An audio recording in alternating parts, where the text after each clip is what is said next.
Mari kita bersama-sama kita berdoa. Tuhan, firman-Mu sebentar lagi akan kami baca dan akan kami renungkan. Berikan kepada kami hati seorang murid untuk kami bisa menyambut kebenaran firman-Mu dengan hati yang terbuka. Supaya ketika kami menyimpan firman itu di dalam hati kami, firman itu boleh berbuah di dalam kehidupan kami. Urapi hamba-Mu yang penuh kelemahan ini, mampukan di dalam segala persiapan yang sudah hamba persiapkan untuk menguraikan firman Tuhan ini, Engkau tolong supaya dapat disampaikan dengan jelas kepada setiap jemaat-Mu.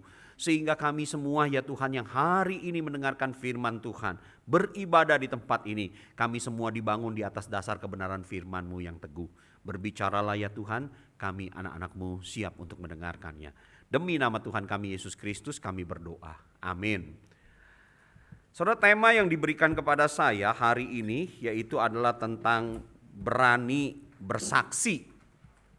Nggak tanggung-tanggung saudara sekalian ya, saya dikasih satu ayat yang cukup panjang dari Lause Yunus atau siapa ini gitu ya. Mari kita buka Kisah Rasul pasal 22 ayat 22 sampai dengan Kisah Rasul pasal 23 ayat yang ke-11.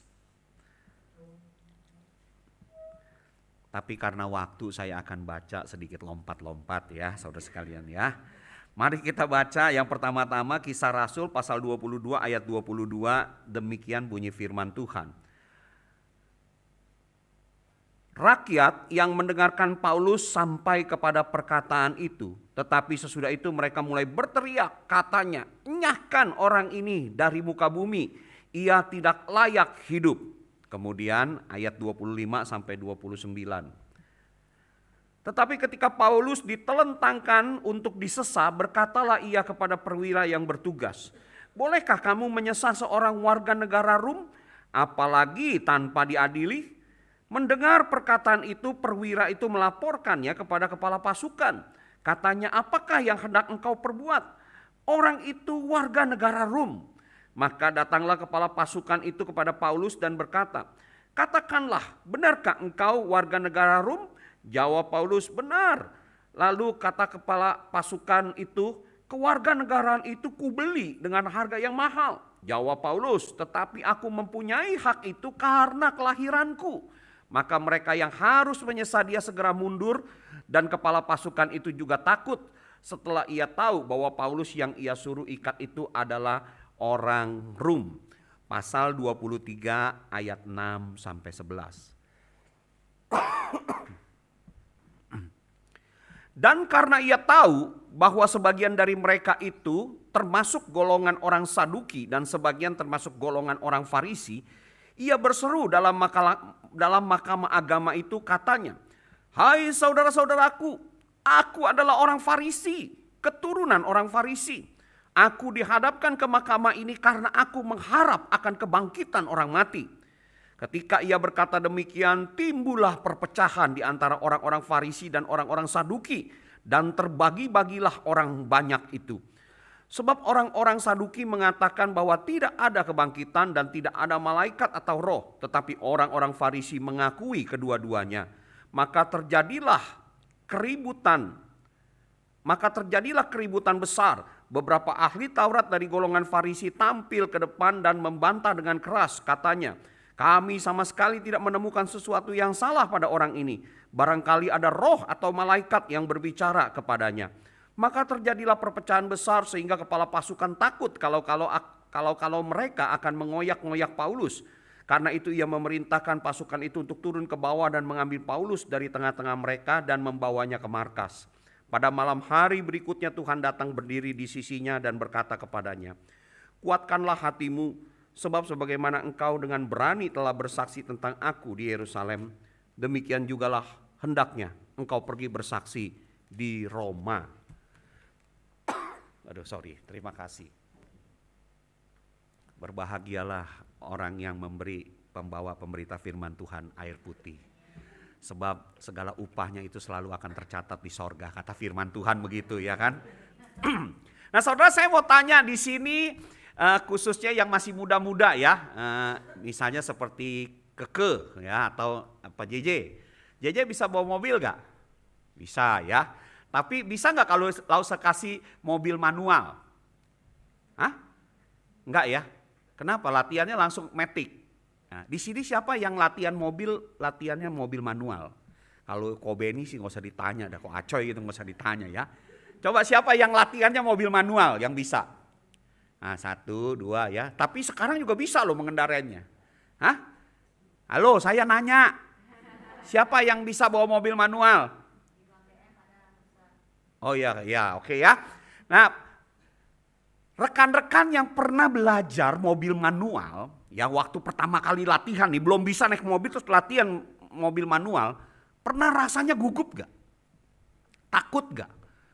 Saudara kita yang semua pernah belajar latihan mobil, bahkan yang latihannya langsung matic pun, ketika pertama kali belajar itu naik mobil, wah saudara sekalian jujur kita itu rasanya rame dah, betul ya? Apalagi yang manual, kanan ini mesti atur gigi, injek kaki kiri itu ngatur kopling, sebelah juga ngatur rem, terus kemudian kita juga mesti ngatur setir, wah banyak sekali. Apalagi kemudian kalau nanti kita tiba-tiba ada hujan dan lain sebagainya, belum lagi besarnya mobil lebih besar dari motor. Kalau kita takutnya ke sebelah kiri nyerempet, dan lagi juga kan kalau kita nyetir mobil kan sebelah kanan ya, betul ya. Jaraknya itu jauh, kalau motor kan di tengah-tengah begitu ya kan, masih lebih enak. Maka berarti kita akan mengalami satu perasaan yang nano-nano deh. Rasa takut, rasa bingung ya kan, rasa stres, kadang-kadang juga kita ngucur keringat dingin walaupun AC sudah dinyalakan. Nah itulah saudara-saudara sekalian yang kita alami ketika kita pertama belajar melakukan sesuatu yang kita tidak terbiasa. Saya masih ingat ketika saya pertama kali belajar khotbah di STT Amanat Agung juga demikian. Wah rasanya nano-nano saudara sekalian ya. Ketika disuruh khotbah, apalagi ketika berkhotbah itu di depan para ahli Taurat yang sedang belajar. Gitu. Wah saudara sekalian, saya merasakan pertama kali saya berkhotbah di kampus itu mulut dan tenggorokan rasanya tercekat. Cepat kering dan kemudian jantung rasanya berdebar-debar begitu kencang sampai terdengar. Konsentrasi itu rasanya hilang ketika tatapan itu yang penuh dengan selidik itu menatap kita. Untuk mengendalikan segala emosi ketakutan itu saya pegang mimbar keras-keras. Jadilah saya pengkhotbah yang menggetarkan mimbar karena mimbarnya ikut bergetar bersama getaran tangan saya. Sampai akhirnya saking saya terlihat mukanya begitu pucat, dosen saya berkata, ya sudah stop sampai di situ dulu, nanti lain kali dilanjutkan gitu. Nah itu saudara sekalian, itu rasanya.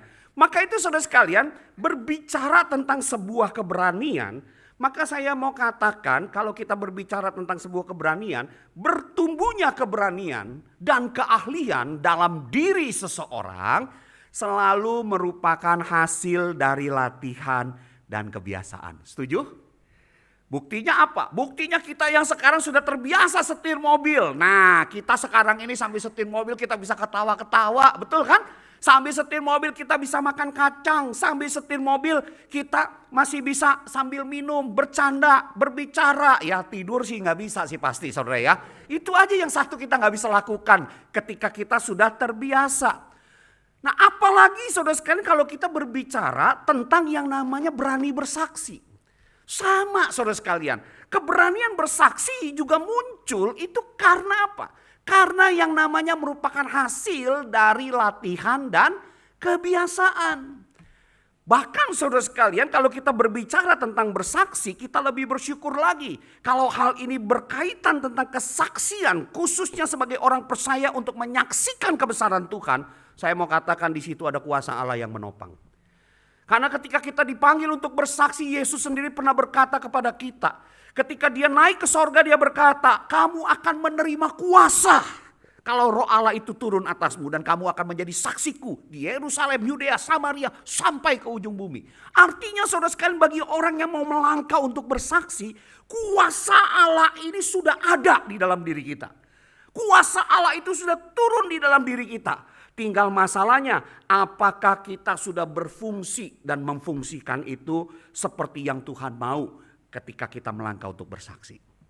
Ada sebagian orang yang berkata, Pak mau sih mau Pak. Cuma masalahnya kadang-kadang ketika sudah dihadapkan dengan kesempatan untuk bersaksi, saya menjadi takut. Saya menjadi gentar Pak. Nah kalau itu yang saudara alami, saya pun pernah mengalaminya. Maka mau tidak mau berbicara tentang keberanian untuk bersaksi. Syaratnya ya ini, latih dan biasakan dengan bersandar kepada kekuatan Tuhan. Saudara, kitab Kisah Para Rasul yang kita baca ini, sebenarnya kalau saudara membaca dari pasal 1 sampai pasal yang terakhir, Kisah Para Rasul ini berbicara tentang karya Roh Kudus di dalam gereja mula-mula. Yaitu bagaimana Roh Kudus itu dengan memakai orang-orang yang dipilihnya membawa berita Injil sampai ke ujung bumi. Khususnya pada saat itu adalah sampai kepada kota Roma yang merupakan center dari segala pemerintahan. Center dari pertemuan segala banyak budaya, karena itu merupakan pusat pemerintahan dunia dan juga merupakan pusat perdagangan dunia. Nah, salah satu orang yang dipanggil untuk menjadi pemberita Injil, memberitakan kebenaran Injil itu adalah Rasul Paulus. Dan di dalam perikop yang diminta untuk kita baca, saya melihat saudara sekalian sebagai seorang yang menyaksikan tentang kebesaran Tuhan. Rasul Paulus ini di dalam sebuah tekanan yang ada, dia berani bersaksi di dalam beberapa tingkatan-tingkatan yang perlu juga untuk kita tapaki. Kalau kita juga mau menjadi orang-orang Kristen yang berani bersaksi. Yaitu yang pertama saudara sekalian, Rasul Paulus itu kalau kita lihat dari kisah hidupnya dari perikop yang ada, dia adalah seorang yang berani bersaksi tentang kebaikan Tuhan.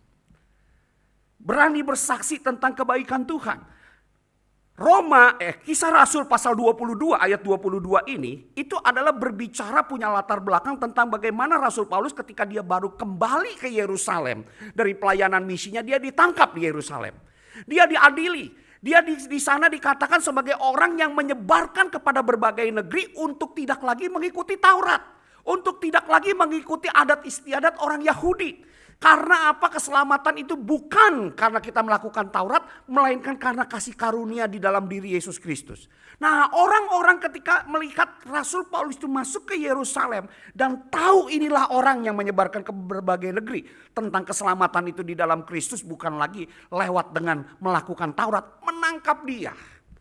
Dan ketika Rasul Paulus ini ditangkap, maka saudara sekalian, dia harus memberikan kesaksian tentang iman dan percayanya. Dan langkah pertama yang ia lakukan untuk menyaksikan apa yang ada adalah dia berani bersaksi tentang kebaikan Tuhan yang telah ia terima. Maka itu di dalam ayat-ayat sebelumnya Rasul Paulus itu menjelaskan siapa dia yang mereka tangkap ini. Dia mengatakan, aku ini orang Farisi. Aku ini lahir sebagai keturunan Yahudi murni. Aku ini dididik di dalam satu pendidikan yang begitu sangat diakui dalam kalangan Yahudi, yaitu oleh seorang guru besar yang bernama Gamaliel. Itulah diriku yang sebenarnya. Bahkan ketika aku berusia muda, aku mendapatkan satu surat untuk menangkap orang-orang dalam perjalananku ke Damsyik. Yaitu orang-orang yang mengikut ajaran jalan Tuhan. Penganut-penganut jalan Tuhan itu aku tangkap untuk diadili ke Yerusalem. Aku dapat surat kuasa itu. Bahkan ketika yang namanya Stefanus itu dirajam dengan batu, aku ada di situ dan bahkan aku yang memegang jubah-jubah dari orang yang merajam Stefanus dengan batu itu. Inilah diriku yang sesungguhnya. Tetapi ketika dalam satu perjalanan untuk melakukan tugas itu, aku bertemu dengan dia yang bangkit. Dia yang muncul dengan cahaya yang begitu bersinar dan kemudian mengatakan, Saulus, Saulus, mengapa engkau menganiaya aku? Dan akulah itu, Yesus yang kau aniaya itu. Maka ketika aku melihat cahaya itu dikatakan mataku buta. Sampai kemudian aku tidak melihat, namun aku kemudian diperintahkan untuk pergi ke Damsyik. Untuk bertemu dengan seorang yang bernama Ananias. Lewat Ananias inilah kebaikan Tuhan itu nyata pada diriku. Aku kemudian dicelikan oleh kuasa yang membutakan mataku itu. Dan disitulah aku bertobat di dalam pimpinan Ananias itu. Aku dibaptis dan kemudian di dalam pergumulanku sebagai orang yang percaya itu. Dikatakan oleh Tuhan bahwa aku ini ada alat pilihannya. Aku diminta untuk meninggalkan Yerusalem karena penolakan terjadi di sana. Dan aku diminta Tuhan untuk menjadi utusan Tuhan yang jauh kepada bangsa-bangsa lain. Itu yang Paulus saksikan. Jadi ketika dia mengalami sebuah tekanan, dia harus menyaksikan sesuatu tentang imannya. Maka hal yang pertama yang dia lakukan adalah menyaksikan tentang kebaikan Tuhan yang ia terima terhadap dirinya itu. Jadi saudara sekalian, kalau kita melihat sebagaimana Paulus memiliki pengalaman pribadi tentang kebaikan Tuhan, maka setiap kita pun seharusnya pasti memiliki pengalaman pribadi yang membuat kita menjadi pengikut Kristus hingga saat ini. Inilah sebenarnya kesaksian yang paling dasar yang Tuhan minta untuk saudara dan saya sampaikan di tengah-tengah kehidupan pertanggungjawaban iman kita. Nah saudara sekalian, saya percaya memang saudara sekalian tidak semua orang dipanggil untuk jadi pendeta. Tidak semua orang dipanggil untuk menjadi pembela Injil dengan berdiskusi doktrin-doktrin yang dalam. Tidak. Tapi kepada setiap kita yang pernah merasakan kebaikan Tuhan, saudara, kita dipanggil untuk menyaksikan kebaikan Tuhan itu kepada orang-orang yang ada di sekitar kita. Ini adalah langkah awal. Kenapa saudara sekalian? Kenapa saudara yang diminta untuk menceritakan kebaikan Tuhan terhadap diri saudara? Karena saudara yang paling pintar menceritakan itu. Sebab saudara yang alami, betul? Bukan orang lain. Dan ketika kita menceritakan kebaikan Tuhan, kita bercerita tentang pengalaman kita. Bagaimana kita dijamah Tuhan. Ini harus menjadi sebuah keberanian bagi kita semua. Dan ini merupakan sebuah keharusan bagi setiap kita. Tidak ada alasan kalau kita mengatakan, oh saya belum terlalu banyak mengenal Alkitab. Tidak ada alasan. Saudara ingat ketika Yesus di dalam sebuah pelayanannya, dia pernah menyembuhkan seorang yang kerasukan setan. Tidak semua orang yang disembuhkan kemudian punya keinginan yang menggebu-gebu untuk mengikut Kristus kemanapun dia pergi, diterima oleh Kristus. Karena memang tidak semua orang yang dia panggil untuk menjadi muridnya secara khusus. Sama seperti saudara dan saya, tidak semua dipanggil untuk jadi pendeta, jadi penginjil. Ada yang jadi pengusaha, ada yang jadi dokter, ada yang jadi karyawan dan lain sebagainya. Tidak semuanya jadi pendeta. Tetapi kepada setiap kita di dalam profesi apapun, satu hal yang selalu Tuhan minta. Sama seperti kepada orang yang kerasukan setan ini. Saudara, waktu Yesus menyembuhkan orang ini, dikatakan orang itu meminta supaya ia diperkenankan untuk mengikuti Yesus kemana Yesus pergi. Tapi Yesus tidak memperkenankannya. Tapi apa yang Yesus pesan? Yang Yesus pesan adalah pulanglah ke rumahmu, kepada orang-orang sekampungmu, dan beritahukanlah kepada mereka segala sesuatu yang telah diperbuat Tuhan atasmu dan bagaimana ia telah mengasihani engkau. Orang itu pun pergilah dan mulai memberitakan di daerah Dekapolis segala apa yang diperbuat Yesus atas dirinya, dan mereka semua menjadi heran. Begitu juga dengan kita. Saudara, maka itu kalau berbicara tentang berani bersaksi, setiap kita harusnya di level ini itu berani. Maka itu saudara sekalian, langkah paling awal untuk berani bersaksi itu adalah berani menyaksikan kebaikan Tuhan yang telah kita terima secara pribadi. Saudara, entah berapa kali selalu saya mengulang-ulang di tempat ini ketika khotbah. Saudara, survei itu membuktikan, kalau saudara tanya kepada setiap orang kenapa kita itu bisa bergereja dan terima Yesus, 60% sampai 90% dari setiap jemaat yang ditanya itu selalu menjawabnya, saya bisa ke gereja dan akhirnya percaya Yesus itu karena pengaruh kesaksian atau ajakan dari teman dan saudara. Saya kemari saudara sekalian bisa jadi orang Kristen ya karena diajak sama Xiaoi, sama Chen Leong ya. Dulu kan masih begitu, masih ada Joni, sama ketemu Civivi di sini ya kan, diajak terus kemudian mulai. Kenapa saudara kan bisa mengenal Tuhan dari mana? Karena teman, karena mereka yang bersaksi, karena Chen Kyong yang bersaksi. Nah gitu loh, karena ada Alyong yang bersaksi sebagai teman-teman saya, bagaimana mereka bertemu dengan Tuhan, akhirnya membawa saya datang ke gereja dan sekarang jadi pendeta gitu loh. Nah saya nggak ngerti saudara, tapi 60% sampai 90% mengatakan hal yang sama. Datang bergereja, percaya Yesus itu karena teman atau saudara. Maka itu saudara sekalian, di dunia ini sesungguhnya Tuhan sudah menitipkan orang-orang tertentu. Yang dimana hanya saudara yang bisa menyampaikan kebaikan Tuhan yang saudara terima kepada mereka. Ada orang-orang tertentu yang ingin mendengarkan kebaikan Tuhan dari cerita saudara. Dan saudara yang punya pintu masuknya itu bukan orang lain. Maka betapa kita tidak bertanggung jawabnya. Kalau ketika pintu itu sedikit terbuka, kita tidak berani untuk bersaksi. Saudara jangan takut untuk menyaksikan Injil. Tugas saudara hanya menceritakan tentang kebaikan Tuhan yang saudara terima. Pengalaman yang saudara terima, saksikanlah itu. Urusan mereka itu nanti percaya Tuhan atau tidak, itu urusan Tuhan dengan diri orang itu. Urusan kita hanya menyampaikan dan bersaksi tentang kebaikan Tuhan yang kita terima. Maka itu jangan takut saudara sekalian. Kalau saudara memiliki sebuah kesempatan, bersaksilah. Ceritakanlah apa yang Tuhan perbuat atasmu.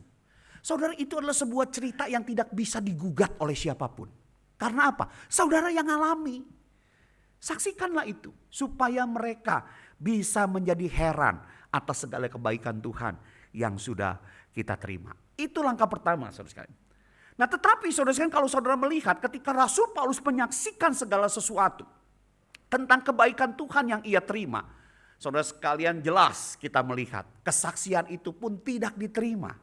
Malah mereka semakin menekan Rasul Paulus, membawa Rasul Paulus dikatakan untuk disesah oleh tentara-tentara Roma, untuk disiksa, dianggap sebagai pembuat kekacauan di daerah tersebut. Namun saudara sekalian, Alkitab mengatakan ketika Rasul Paulus mengalami sebuah tekanan yang seperti demikian, satu hal yang Rasul Paulus lakukan, yaitu apa? Dia mengakui dirinya sebagai warga negara Rom. Dan dia bertanya, bolehkah kalau saya sebagai seorang warga negara Rom, kamu menyesah aku, kamu mengadili aku tanpa melewati sebuah keputusan pengadilan yang sah? Sampai kemudian di sini dikatakan saudara sekalian, para perwira-perwira itu memanggil kepala pasukannya dan berkata orang ini warga negara Rom. Sampai kemudian kepala pasukan itu bertanya sendiri kepada Rasul Paulus, apa benar kamu warga negara Rom? Sebab aku sendiri saja sebagai seorang kepala tentara Roma, aku itu harus membeli kewarganegaraan itu dengan harga yang sangat mahal. Namun Rasul Paulus kemudian mengatakan, kamu boleh membelinya dengan harga yang mahal.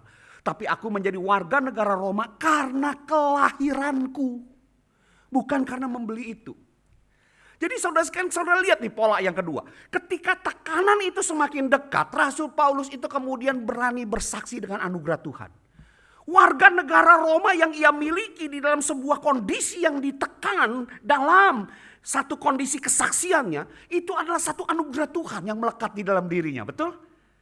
Dia katakan ini aku dapat karena kelahiran kok, bukan karena beli. Maka itu kalau aku adalah warga negara Roma, bolehkah kamu kemudian menyesah aku tanpa melewati sebuah pengadilan resmi yang mengatakan diriku ini salah dan layak untuk disesah? Nah, anugerah Tuhan yang melekat di dalam diri Rasul Paulus ini, ketika dia menyampaikan sebuah kesaksian dan ketika kesaksian itu semakin menekan dirinya, dipakailah anugerah Tuhan ini. Makanya saya katakan, hal yang kedua, ketika kita mungkin memasuki sebuah tekanan, pakailah anugerah Tuhan. Kita berani bersaksi dengan anugerah Tuhan yang ada dan melekat di dalam diri kita. Saudara, bagi kita yang hidup di zaman ini tentu berbeda dengan zaman Rasul Paulus. Status Rasul Paulus sebagai warga negara Roma yang Tuhan anugerahkan memiliki pengaruh yang penting di dalam mengatasi tantangan kesaksian imannya pada saat itu. Nah, bagi kita yang hidup di dalam zaman sekarang, tentu saja status kewarganegaraan tidak terlalu penting di dalam membawa kita untuk bersaksi dengan anugerah Tuhan ini. Tetapi saudara sekalian, saya mau katakan, ada satu hal yang penting dari sisi kewargaan saudara yang menjadi pendukung sebagai anugerah Tuhan di dalam hidup saudara. Yaitu apa saudara? Bahwa saudara dan saya adalah warga kerajaan surga. Status itu melekat ketika kita percaya kepada Yesus sebagai Tuhan dan Juru Selamat. Dikatakan ketika kita menerima Dia sebagai Tuhan dan Juru Selamat kita, kita yang tadinya orang berdosa musuh Allah diangkat menjadi anak-anak Allah. Menjadi warga kerajaan sorga. Nah, kalau kita adalah warga kerajaan sorga, sudah seharusnya hidup kita pun sesuai dengan pola hidup, ya kan? Dengan aturan kerajaan sorga. Dengan hukum-hukum kerajaan sorga. Nah, itu adalah sebuah kewarganegaraan yang harusnya kita junjung tinggi. Dan ketika kewarganegaraan sorga itu ada di dalam diri kita, kita hidup di dalam pola hidup kerajaan sorga. Sebenarnya disitulah adalah anugerah Allah yang sangat besar yang akan menopang kita ketika kita menghadapi tekanan-tekanan di dalam kesaksian kita. Waktu kita melangkah untuk bersaksi. Maka itu saudara sekalian, tidak heran Rasul Petrus di tengah-tengah kehidupan jemaat yang ia gembalakan, yang mengalami tekanan begitu besar sebagai orang-orang Kristen. Bahkan mereka mungkin bisa mengalami penganiayaan. bisa mengalami pembunuhan, mereka bisa mengalami fitnah karena kesaksian mereka sebagai warga negara sorgawi itu. Apa yang dinasehatkan Rasul Petrus? Rasul Petrus mengatakan begini, ketika engkau hidup di dunia ini sebagai saksi-saksi Kristus, kuduskanlah Kristus di dalam hatimu sebagai Tuhan. Itu panggilan sebagai warga kerajaan sorga. Kuduskan Kristus di dalam hatimu sebagai Tuhan. Dan dikatakan siap sedialah pada segala waktu untuk memberi pertanggungan jawab kepada tiap-tiap orang yang meminta pertanggungan jawab dari kamu tentang pengharapan yang ada kamu. Kalau ada mereka yang mulai menekan, meminta engkau untuk bersaksi tentang kehidupan imanmu. Dikatakan kalau engkau orang yang sudah menguduskan Kristus di dalam hatimu, engkau memiliki kemampuan untuk bertanggung jawab dengan hal itu. Bahkan dikatakan sebagai warga kerajaan sorga, ketika mereka meminta pertanggungjawaban itu, engkau harus memberikan pertanggungjawaban itu dengan lemah lembut dan hormat dan dengan hati nurani yang murni. Kemudian dikatakan supaya mereka yang memfitnah kamu, yang menekan kamu, yang menjahati kamu karena kesaksianmu itu, namun karena hidupmu yang saleh dalam Kristus, itu menjadi malu karena fitnahan mereka. Ini yang seharusnya menjadi pendukung yang kuat di dalam kehidupan kita. Maka itu saudara sekalian saya mau katakan, ketika kita berani bersaksi dengan anugerah Tuhan, pendukung yang paling kuat dalam kesaksian Kristen adalah menjalani kehidupan yang benar di dalam anugerah Tuhan. Sebagai warga kerajaan sorga. Dan hidup kita sesuai dengan pola hidup yang ditetapkan seperti itu. Waktu hidup kita itu sesuai, tekanan-tekanan di dalam diri kita ketika kita bersaksi mungkin bisa bertambah berat. Tapi ini akan menjadi penopang, akan menjadi penolong. Karena apa? Tuhan akan menghancurkan fitnah mereka ketika melihat cara hidup kita itu yang baik. Maka itu saudara sekalian, ini harus kita bangun di dalam kehidupan kita. Saudara, kalau saudara sudah mulai melangkah di dalam kehidupan, kesaksian saudara itu mulai mengalami sebuah tekanan yang lebih besar. Kalau saudara memiliki pola hidup kerajaan sorga sebagai warga kerajaan sorga dalam hidupmu, fitnahan-fitnahan itu akan menjadi mentah. Inilah yang dinamakan bersaksi dengan anugerah Tuhan. Saudara, saya masih ingat anak saya sejak dia kecil sampai dia cukup dewasa lah begitu ya. Selalu melihat saya ini karena papanya ini pendeta begitu ya. Dia melihat saya ini selalu sebagai orang yang baik. Wah, papa ini orang baik, sekolahnya itu pasti pinter. Nah, satu hari saudara sekalian, kami sedang bongkar-bongkar dokumen lama, ketemu rapot SD sama SMP saya. Saudara sekalian, dia baca-baca lagi celakanya begitu. Dia buka-buka dan dia tanya sama mamanya, "Ma, bener ini rapotnya papa?" "Ya, kamu lihat itu namanya siapa?" "Iya sih, Fri Suhandi," katanya. "Tapi ini bener rapotnya papa." "Iya bener." "Kok warnanya ada merah biru begitu sih," katanya. "Nggak nyangka papa rapotnya kayak begini." Nah, saudara, gimana nggak merah biru saudara sekalian? Saya itu dari SD sampai SMP 3 itu saya bukan lulus saudara sekalian, lolos tiap tahun. Kenapa saudara sekalian? Karena saya memang tidak pernah belajar. Ya pokoknya ngisi ulangan seingat-ingat yang saya ingat kalau diterangkan. Kalau lagi sekolah saudara sekalian, walaupun badannya kecil duduknya maunya paling belakang ya. Guru ngajar saya tidur saudara. Kadang-kadang saudara sekalian, saya waktu SMP itu kalau nginep di rumah Cenliong itu gak tanggung-tanggung di rumah Alyong ya. Berangkat Kamis pulang Senin sore gitu ya kan. Nah saudara sekalian, itu kehidupan saya. Ya bagaimana orang yang tidak pernah belajar itu bisa dapat rapotnya bagus ya, pasti jelek ya, betul ya. Kalau sampai dia bisa dapat bagus ya itu mungkin nyuap atau apa begitu ya kan. Itulah keadaan saya sampai dia kaget saudara sekalian. Ini gak salah papa, iya betul itu papamu lah, itulah rapotnya. Dan lebih celaka saudara sekalian. Satu waktu kami jalan-jalan ke Lombok. Saya ajak teman-teman hamba Tuhan jalan ke Lombok. Kesia juga ikut, istri saya juga ikut. Yang jadi pemandu wisata Cenliong dan Ratna. Dalam perjalanan dia cerita ketika kami naik gunung. "Kes, om cerita nih papa lu dulu begini." Anak saya hanya bisa garuk-garuk kepala dan ya Tuhan gitu ya. Tapi itulah saya saudara sekalian. Ketika saya masih SMP, tapi puji Tuhan. SMP 3 saya dijamah Tuhan. Saya terima Tuhan sebagai Tuhan dan Juru Selamat. Saya mengerti Bahwa panggilan saya adalah sebagai warga kerajaan sorga, saya harus bertanggung jawab dengan hidup saya. Salah satunya saya harus bertanggung jawab dengan studi saya. Maka mulai sejak 1 SMA itu saya mulai belajar. Mulailah belajar ya. Fri Suhandi ini yang gak pernah biasanya menghafal, mulai belajar menghafal. Mulai belajar, kalau mau ulangan saya belajar. Kalau saya gak ngerti saya tanya orang ya. Sampai akhirnya kemudian semester 1 mama saya dipanggil sama kepala sekolah. Wah, mama saya bilang, wah ini pasti ini anak bikin masalah lagi dah, begitu ya kan. Ini mau udah biasa, kalau dipanggil Ibu Yasmin Lantang mah udah kenal begitu ya. Nah, udah kenal, Bu Yasmin aja juga sangat kenal kok dengan saya. Pernah sekali saya khotbah di Kristen Yusuf, baru saya masuk, Bu Yasmin langsung nyampai, Fri kamu sekarang jadi pendeta, silakan duduk. Gitu ya. Dia kenal, kepala sekolah selalu kenal anak yang paling pinter sama yang paling nakal. Saya termasuk yang pinter, saudara. Langsung duduk. Ya, dan perkataan yang saya sampaikan kepada kepala sekolah saya ini yang pertama-tama adalah terima kasih Bu Yasmin dan maafkan untuk segala kesalahan saya di masa lalu. Itu yang saya sampaikan. Tapi saudara sekalian, ketika mama saya itu datang panggil waktu saya 1 SMA, betapa kagetnya dia. Karena apa? Ketika saya datang, mama dikatakan begini, Bu, anaknya tolong didukung ya, supaya nanti ke depan bisa tetap ranking 1. Wah, mama saya kaget, jangan-jangan salah orang gitu ya. Tapi itulah yang terjadi, dan betul saudara sekalian, sejak saat itu saya mulai belajar. Nah, mulai saya di dalam sekolah itu mulai ranking, terus ya kalau nggak 1 turun 2, nanti naik 1 lagi, turun 3, naik lagi begitu ya. Di kelas itu saya mulai bisa seperti itu. Karena apa? Saya sadar diri saya ini saya harus bertanggung jawab. Sampai akhirnya kemudian saya selesai itu, saya mulai masuk 1 tahun kerja, masuk lagi di Untar gitu ya. Masuk sebagai dulu ngambil real estate. Lumayan saudara sekalian ya.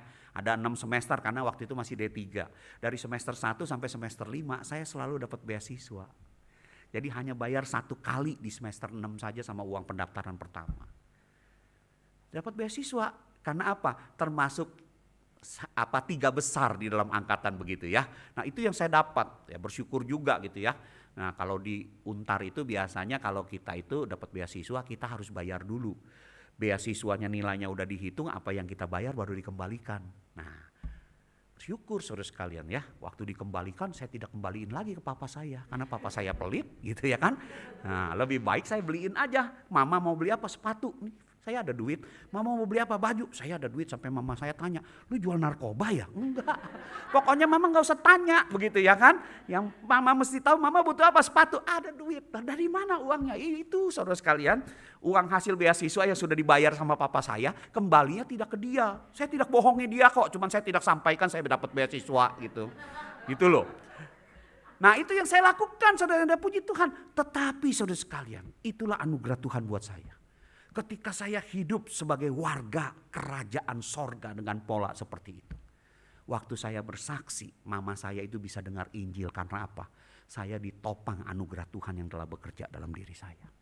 Anak yang tadinya nakal, gak punya harapan masa depan, Tuhan ubah karena percaya Tuhan Yesus. Dan ketika saya bersaksi juga kepada nenek saya, walaupun dia terus menolak, hari tuanya dia terima Yesus sebagai Tuhan dan Juru Selamat. Papa saya yang dulu tidak terlalu peduli, menganggap anak laki-lakinya yang 3 ini pasti anak laki-laki yang gak bakal berhasil ke depan. Akhirnya menjadi seorang papa yang Tuhan ubahkan juga. Punya hubungan yang baik, walaupun tidak semua hubungan dia bisa pulihkan karena kesalahan masa lalunya. Saudara, itu yang terjadi. Itu yang namanya kesaksian. Nah, saudara sekalian, kita harus bersaksi sampai di titik itu. Makanya sebagai anak-anak Tuhan, hiduplah sesuai pola hidup warga kerajaan sorga. Dan kalau saudara sudah menghidupi itu di dalam satu anugerah Tuhan itu bisa saudara pakai untuk kesaksian saudara. Kalau hari ini saudara jadi seorang pengusaha, syukuri. Itu anugerah Tuhan, tidak semua orang loh kuat jadi seorang pengusaha. Pakai itu. Kalau saudara sebagai seorang pengusaha, saudara punya kekuatan keuangan. Saudara punya kekuatan kepemimpinan kalau saudara seorang bos. Pakai sebagai anugerah Tuhan untuk mendukung kesaksian saudara. Kalau saudara sebagai seorang pengusaha yang memiliki pola hidup warga kerajaan sorga, saya percaya dampaknya itu akan luas. Saudara, saya punya seorang teman di Solo.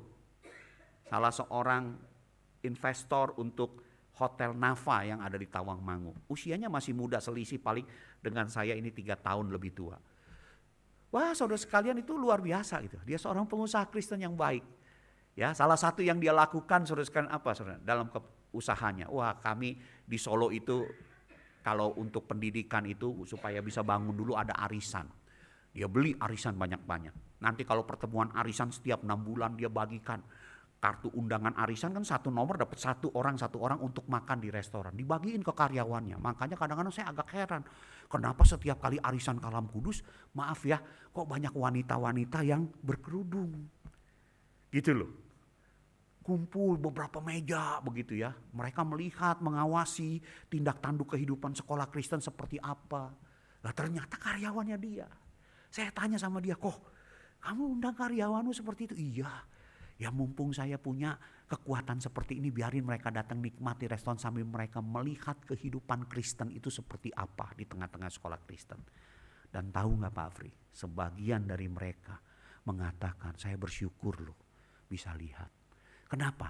Ternyata kehidupan orang Kristen kok seperti itu ya. Tidak seperti yang biasanya saya kalau belajar itu diceritakan orang Kristen itu musuh kita dan lain sebagainya. Hidup mereka itu berbeda. Penuh dengan sukacita, penuh kasih seorang dengan yang lain, tanpa kebencian. Nah itu yang mereka saksikan. Dan Pak Fri tahu nggak? Itu dari sekian banyak itu yang ikut karyawan saya, sebagian yang masih kerudungan itu ikut kok. Kalau kami setiap hari Jumat itu ada persekutuan karyawan, mereka ikut belajar firman Tuhan, tidak dipaksa loh. Mereka hadir karena mereka pengen tahu pengajaran Kristen. Dari mana? Dari kesaksian seorang pengusaha. Jadi kalau saudara ada posisi seperti itu, pakai anugerah Tuhan itu. Saudara, ketiap kita, oh Pak saya bukan pengusaha, saya hanya orang tua. Saudara, posisi sebagai orang tua itu adalah posisi yang kuat untuk memberikan kesaksian, betul?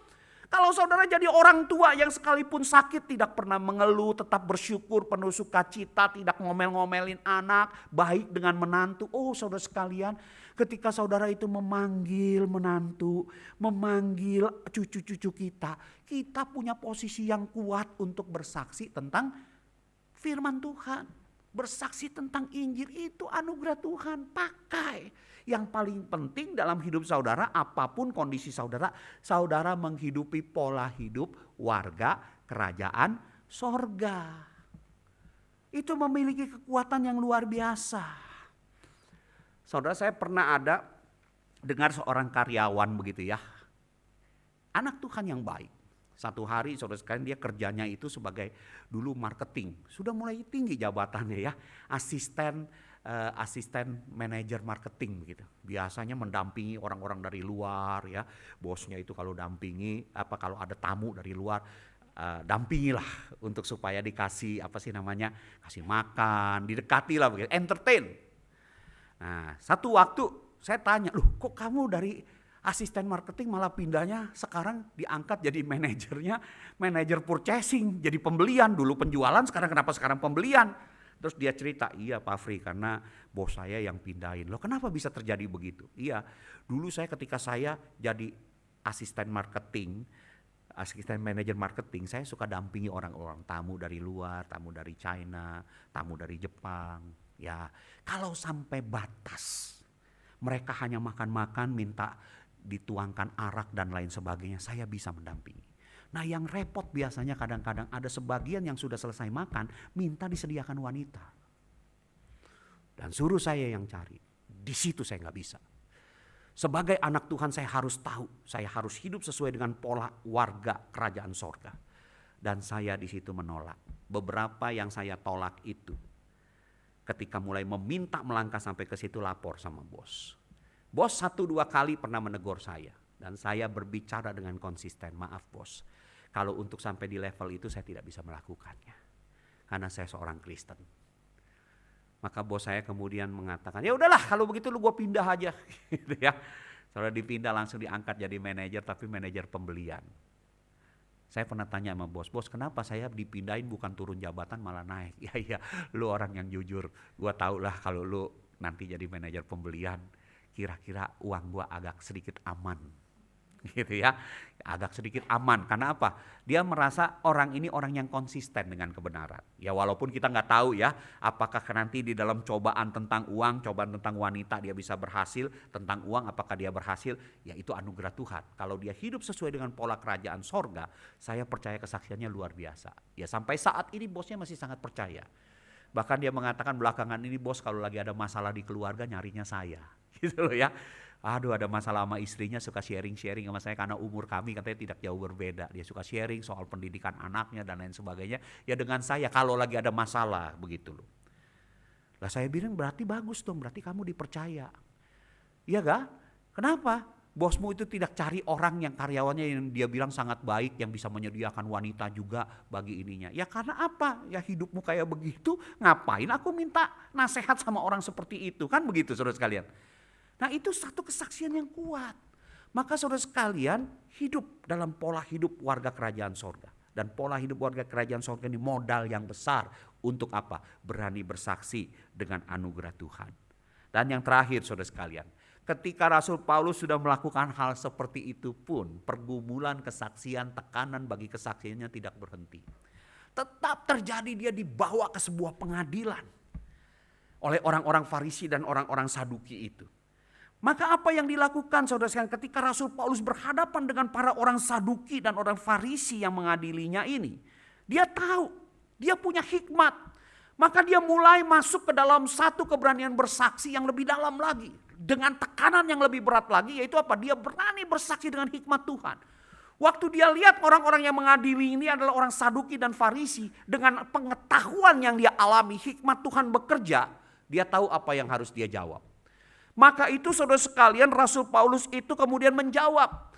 Hai saudara-saudara sekalian aku diadili di tempat ini karena aku mengharapkan kepada kebangkitan orang mati.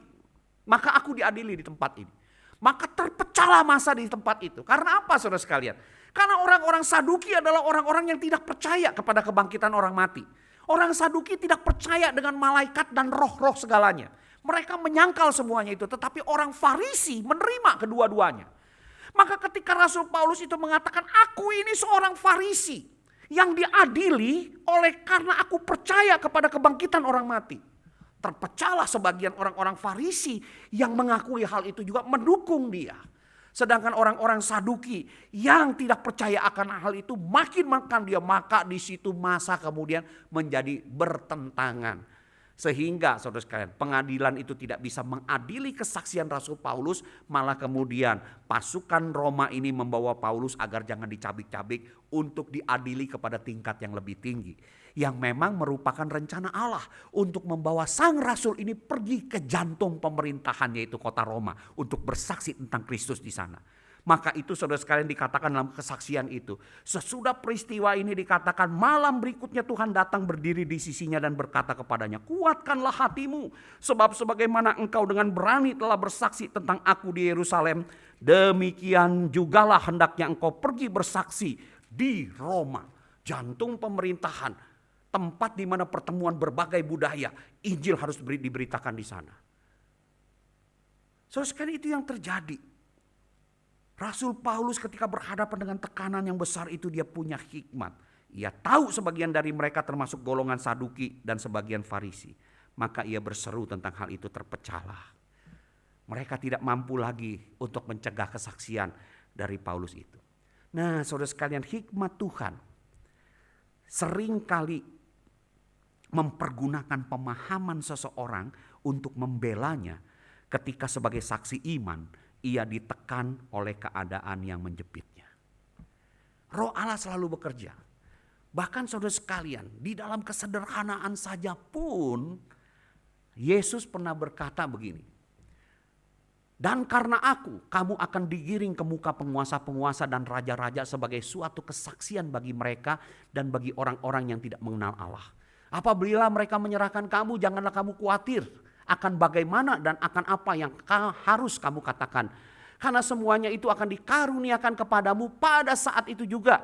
Karena bukan kamu yang berkata-kata melainkan roh Bapamu. Dia yang akan berkata-kata di dalam kamu. Saudara di sini dikatakan bahwa ada satu kuasanya akan menopang ketika para saksi Injil ini mengalami sebuah tekanan-tekanan yang makin tinggi. Tetapi hal ini bukan berarti begini saudara sekalian. Oh iya ya, kalau nanti satu waktu saya diadili, saya akan dihakimi, nanti roh Tuhan itu akan berbicara di dalam saya. Jadi udahlah, saya nggak usah belajar Alkitab, nggak usah ngerti tentang doktrin gitu ya. Nggak usah menyimak firman Tuhan itu dengan baik-baik ya. Nggak perlu membaca buku rohani. Bukan itu maksudnya saudara sekalian ya. Saudara jangan pernah lupa saudara sekalian, bahwa roh Allah itu adalah roh yang selalu bekerja selaras dengan firman. Ketika seseorang itu memiliki pemahaman yang makin luas tentang kebenaran, Allah semakin leluasa untuk memakai ini menjadi sebuah hikmat Allah yang membela kita ketika kesaksian Injil itu mengalami tekanan.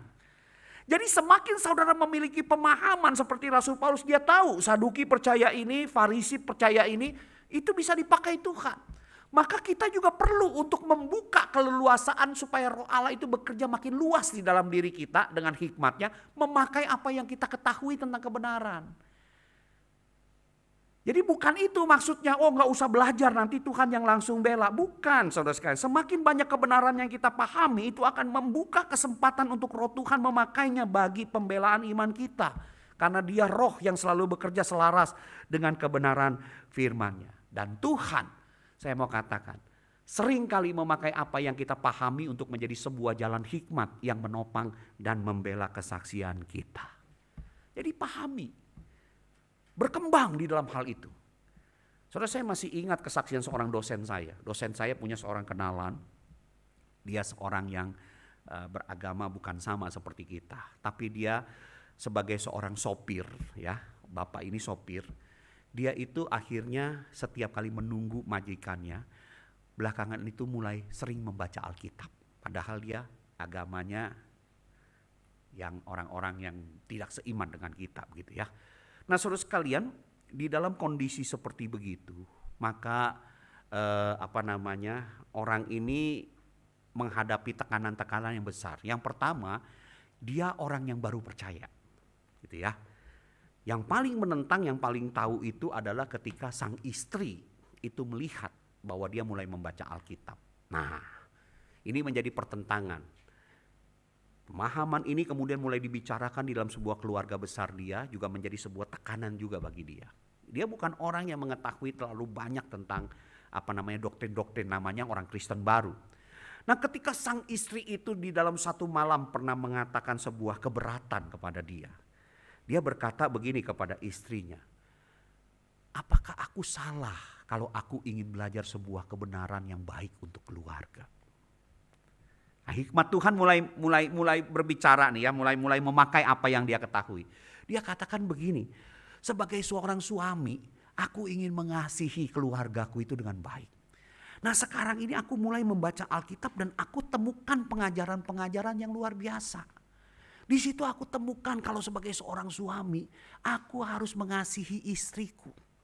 Dan hanya boleh memiliki satu istri sampai maut memisahkan aku dengan kamu. Ini pelajaran yang aku terima, aku ingin tahu lebih dalam lagi. Bahkan di dalam Alkitab yang aku baca, aku diajarkan kalau seorang suami tidak boleh berbuat kasar terhadap istrinya. Kalau seorang suami itu berbuat kasar terhadap istrinya, maka doanya kepada Tuhan itu akan terhalang. Itu yang aku pelajari. Sebagai seorang suami aku ingin tahu seperti itu. Nah, apakah aku salah? Dan apakah kamu harus melarang aku ketika aku belajar tentang kebenaran yang seperti itu? Sebagai seorang papa aku diajarkan dalam Alkitab yang aku baca ini dikatakan aku tidak boleh membangkitkan amarah di dalam hati anak-anakku. Aku bukan hanya menjadi seorang papa yang bisa memberikan nafkah, tapi juga menjaga hati mereka, mengarahkan hati mereka kepada sesuatu yang benar, sesuatu yang murni, tidak penuh dengan kemarahan. Apakah aku salah belajar kebenaran ini? Yang aku dapatkan berbeda dari apa yang selama ini aku pelajari. Si istri gak bisa ngomong apa-apa. Ya, tidak bisa lagi. Jadi akhirnya istri hanya mengatakan, ya sudahlah. Karena kamu mau belajar seperti itu, ya udah pelajari dan lakukan. Nah dalam hati si istri juga mengatakan, puji Tuhan suamiku tidak berpikir punya 4 istri. Kan begitu saudara ya kan? Puji Tuhan suamiku menjadi orang yang lebih baik dalam hati ya dalam bahasa lain, bukan puji Tuhan gitu ya. Dalam bahasa lain ya syukur-syukurlah dia bisa begitu. Jadi papa yang baik, apa salahnya? Kesaksiannya. Sampai satu waktu di dalam sebuah keluarga besar, dia ditekan dengan hal yang lain.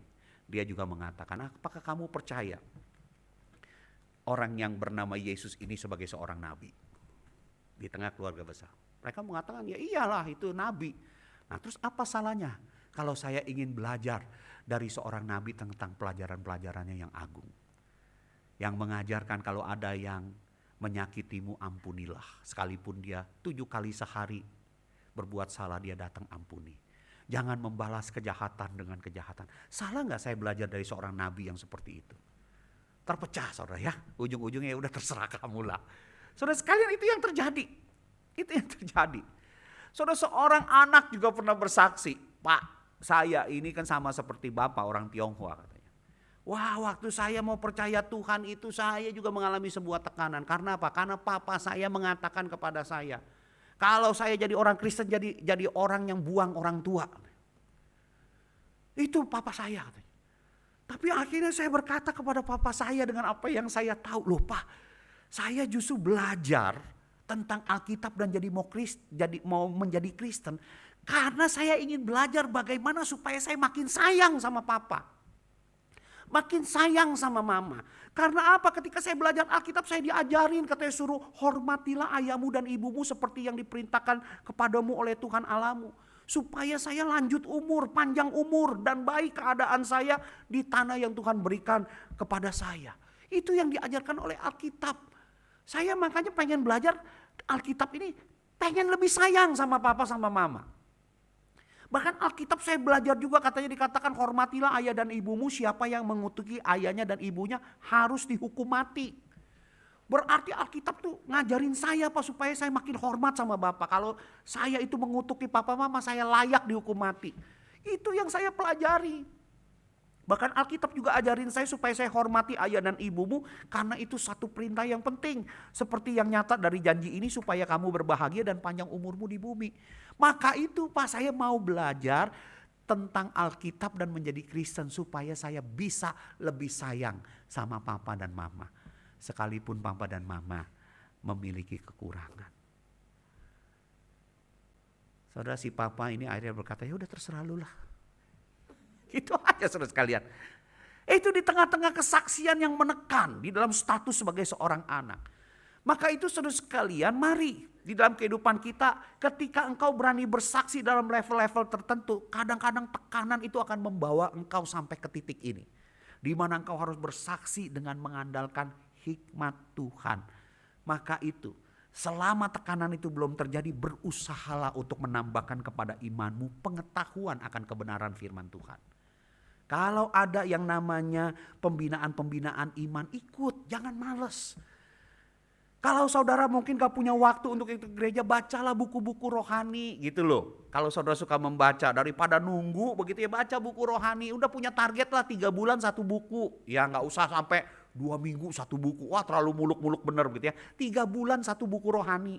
Kalau saudara pengen tahu buku rohani yang baik, tanya sama penginjilmu. Mereka bisa kasih tahu saudara lagi mau mempelajari topik apa. Kalau saudara mengatakan saya gak suka baca, mata saya udah mata tua, beli Alkitab aja kayak gini. Alkitab yang tebal supaya tulisannya gede-gede biar bisa lihat. Ya saudara, sekarang ada YouTube, bener gak ya? Sekarang ada pembinaan-pembinaan. Masih ada yang namanya webinar-webinar, saudara bisa ikut ya. Gak usah ikut nimbrung lah, denger aja begitu ya. Itu saudara bisa banyak fasilitas sekali, luar biasa. Kalau saudara mengerti IT, minta ajarin tuh sama cucu mungkin ya, kalau yang cucunya udah agak gede-gede. Atau dengan anak saudara, ajarin gimana sih caranya kalau buka komputer, buka ChatGPT. Nah gitu ya. Wah saudara sekalian, enak itu saudara sekalian. Kalau saudara mau belajar itu tinggal tanya di ChatGPT. Apa perbedaan mendasar doktrin Armenian dan Calvinis? Dia keluarin semua saudara sekalian ya. Saudara bisa tanya yang begitu-begitu, fasilitasnya banyak. Jadi maka itu kembangkan pemahaman saudara supaya ketika ketekanan-tekanan tertentu, Roh Allah memakai itu sebagai sebuah hikmat Allah yang menopang kesaksian saudara ketika saudara mengalami sebuah tekanan-tekanan makin tinggi. Nah saudara sekalian, hari ini kita diingatkan Tuhan tentang hal ini. Setiap orang Kristen yang berani bersaksi tentang Kristus pasti akan mengalami penyertaan dan pertolongan Tuhan dalam setiap tekanan yang harus dihadapi. Maka itu saudara sekalian, jangan takut untuk bersaksi. Beranilah bersaksi. Roh Allah itu sudah berdiam di dalam dirimu dan siap menopang kesaksianmu jika engkau berani melangkah dalam setiap tahap-tahap kesaksian yang ada. Saya percaya jika kita berani melangkah, kita pasti akan berpengalaman dengan kuasa dan hikmat Allah dalam setiap tahap kesaksian kita. Iman kita akan semakin diteguhkan, hati Tuhan akan semakin disenangkan melalui kesaksian kita. Maka beranilah bersaksi. Sekali lagi, keberanian muncul dari latihan dan kebiasaan. Maka latihlah dirimu, biasakanlah diri untuk berani bersaksi. Mulai dari level-level yang paling rendah ya. Beranilah bersaksi tentang kebaikan Tuhan bagimu. Bersaksilah dengan anugerah Tuhan yang ada padamu. Bersaksilah dengan hikmat Tuhan yang menopang engkau. Tuhan memberkati kita semua. Nama Tuhan dipermuliakan dalam hidup kita ketika kita menyaksikan semuanya itu. Mari kita berdoa. Tuhan, terima kasih untuk kebenaran firman-Mu. Beri kami kekuatan supaya kami makin hari makin memiliki keberanian dan sebuah kebiasaan untuk menyampaikan kesaksian iman kami ketika kesempatan demi kesempatan Tuhan bukakan. Ampuni ya Tuhan, kalau selama ini kami mungkin orang yang berdiam diri dengan apa yang ada tentang iman kami. Tapi minimal ya Tuhan, hari ini ketika Engkau menyampaikan kepada kami lewat sebuah kehidupan Rasul Paulus, ajarilah kami. Minimal kami menjadi orang-orang yang berani bersaksi untuk di level menceritakan kebaikan Tuhan yang telah kami terima secara pribadi. Terima kasih Tuhan, berkati dan urapi setiap jemaat-Mu, tolong mereka di dalam tahap-tahap kehidupan mereka. Demi nama Tuhan kami Yesus Kristus, kami berdoa. Amin.